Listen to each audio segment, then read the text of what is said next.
Assalamualaikum warahmatullahi wabarakatuh. Hai semuanya, perkenalkan saya Fairu Syakila dari kelas 11D absen 12. Di sini saya akan membuat video yang berisikan materi matematika kelas 11. Nah, saya akan menjelaskan materi tentang fungsi inverse dan garis singgung lingkaran. Selanjutnya, apa itu fungsi inverse? Fungsi inverse adalah suatu fungsi yang berkebalikan dari fungsi asalnya. Misalnya, kita punya fungsi f. Nah, fungsi f ini mempunyai fungsi inverse jika hanya f merupakan fungsi bijektif atau korespondensi salah satu. Sederhananya, fungsi bijektif terjadi ketika jumlah anggota domain sama dengan jumlah anggota kodomain. Tidak ada dua atau lebih domain berbeda dipetakan ke kodomain yang sama dan setiap kodomain itu memiliki pasangan di domainnya. Nah, selanjutnya kita akan membahas fungsi injektif, subjektif, dan bijektif. Yang pertama kita akan membahas fungsi injektif terlebih dahulu. Fungsi injektif adalah fungsi f dari a ke b merupakan fungsi injektif jika setiap elemen atau anggota a dipetakan ke elemen yang berbeda di b. Nah, berdasarkan dari gambar di sini itu, pemetaan pertama merupakan fungsi injektif. Memang semua elemen di himpunan A dipetakan satu-satu ke elemen yang berbeda di himpunan B. Tetapi jumlah himpunan A tidak sama dengan B, sehingga ada satu anggota B yang tidak berpasangan. Nah, yang kedua ini ada fungsi surjektif. Fungsi surjektif bisa juga disebut sebagai fungsi oto. Fungsi f dari a ke b merupakan fungsi surjektif jika setiap elemen atau anggota b memiliki setidaknya satu elemen atau pasangan dengan anggota a. Di sini adalah contohnya. Kebalikannya dengan fungsi injektif, pada pemetaan ini ada anggota B yang berpasangan dengan dua anggota A. Jadi himpunan B itu tidak berpasangan satu-satu. Selanjutnya ada fungsi bijektif atau fungsi berkorespondensi satu-satu. Suatu fungsi dikatakan sebagai fungsi bijektif jika fungsi tersebut merupakan injektif sekaligus surjektif. Hal ini berarti bahwa suatu fungsi dikatakan bijektif jika setiap anggota A dan setiap anggota B itu memiliki satu kawan. Jadi jumlah anggota A sama dengan anggota B. Nah, selain itu, semua himpunan A dan B saling berpasangan satu-satu. Pada fungsi inilah baru kita dapat memiliki inverse.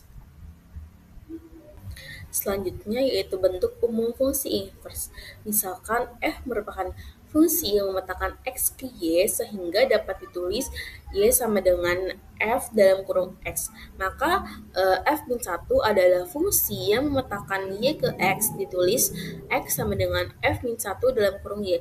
Sebagai contoh, inverse fungsi f adalah fungsi yang mengawankan setiap elemen b dengan tepat satu elemen pada a. Inverse fungsi f dinyatakan dengan f min 1 seperti gambar di bawah ini. Nah, selanjutnya ada cara mencari inverse dalam suatu fungsi. Nah, ada 3 langkah nih.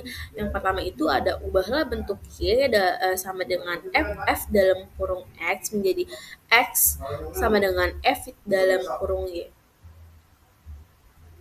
Nah, langkah pertama ini kan kita mulai menuliskan fungsi awal dari bentuk y sama dengan f dalam kurung x. Setelah itu kita ubah bentuknya sehingga menjadi x dalam kurung x sama dengan f dalam kurung y.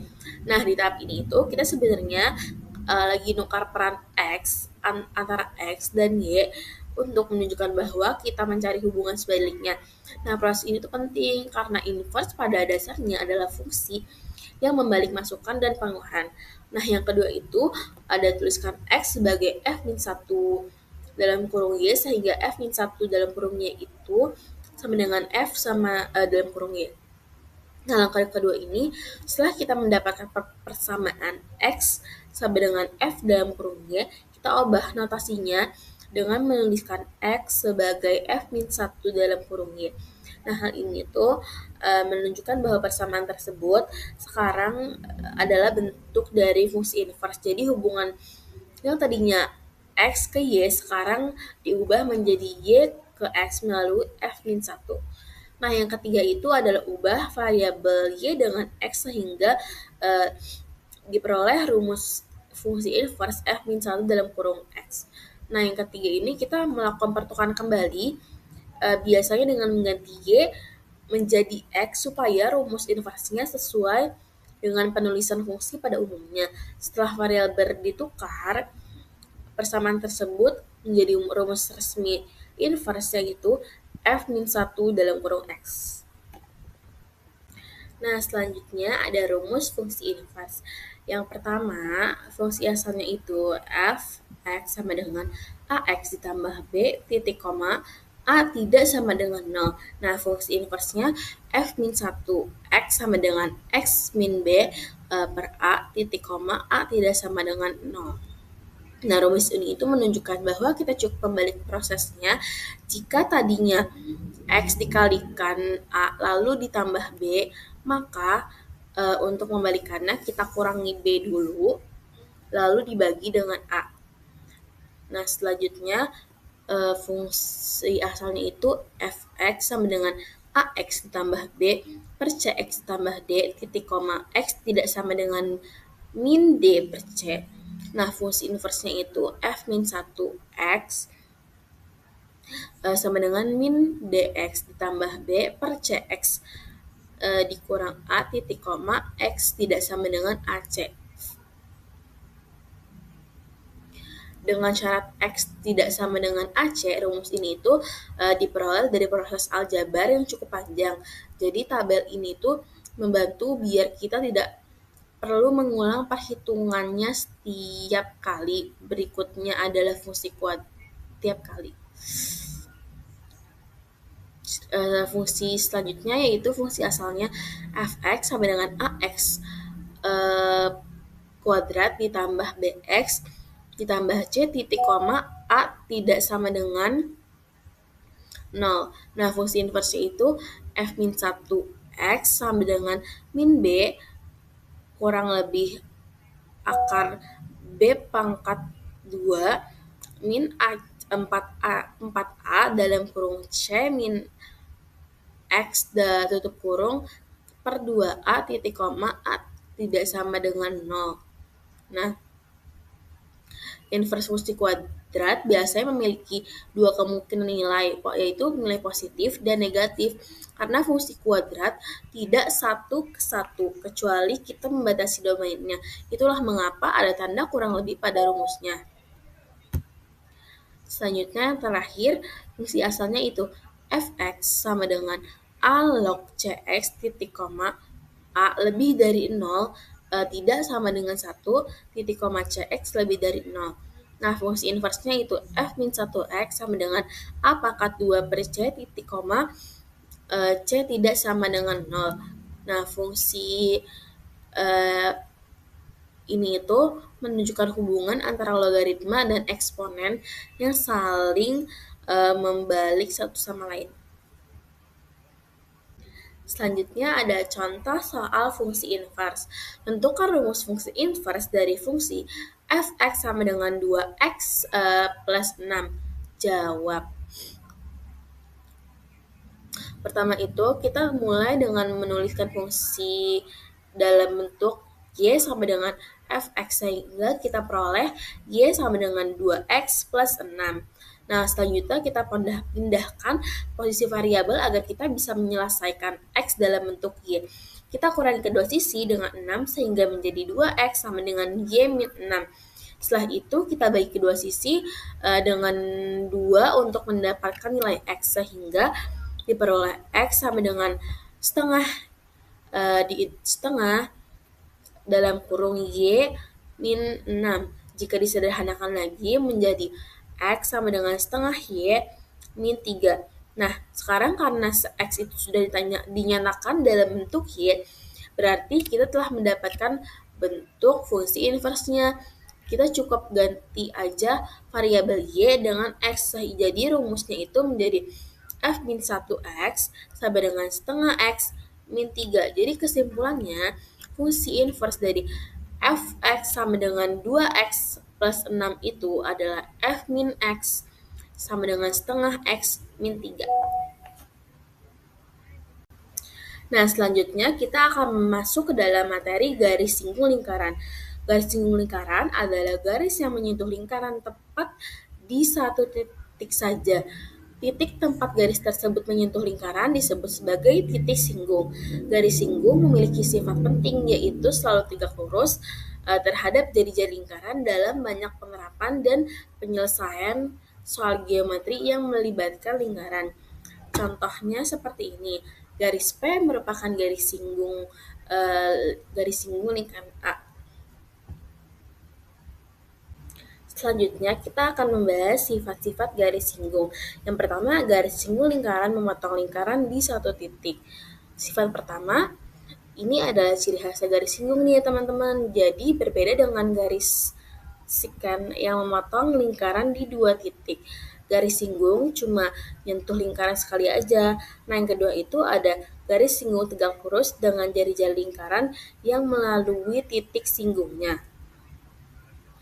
Garis singgung selalu tegak lurus atau membentuk sudut 90 derajat dengan jari-jari lingkaran yang ditarik menuju titik singgung. Artinya, kalau kita tarik jari-jari dari pusat lingkaran ke titik singgung, jari-jari itu akan membentuk sudut siku-siku dengan garis singgung.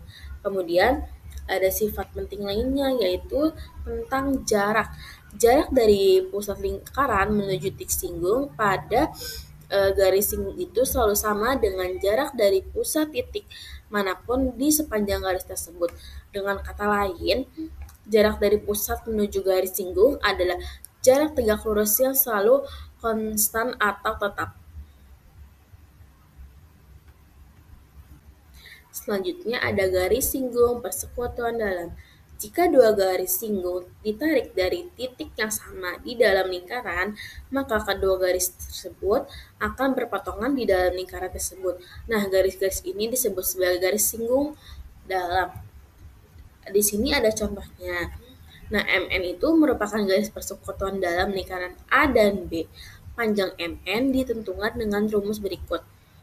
MN sama dengan D sama dengan akar P pangkat 2 dikurang dalam kurung R besar plus R kecil tutup kurung pangkat 2. Nah, keterangannya D itu garis singgung persekutuan dalam, P jarak titik pusat dua lingkaran.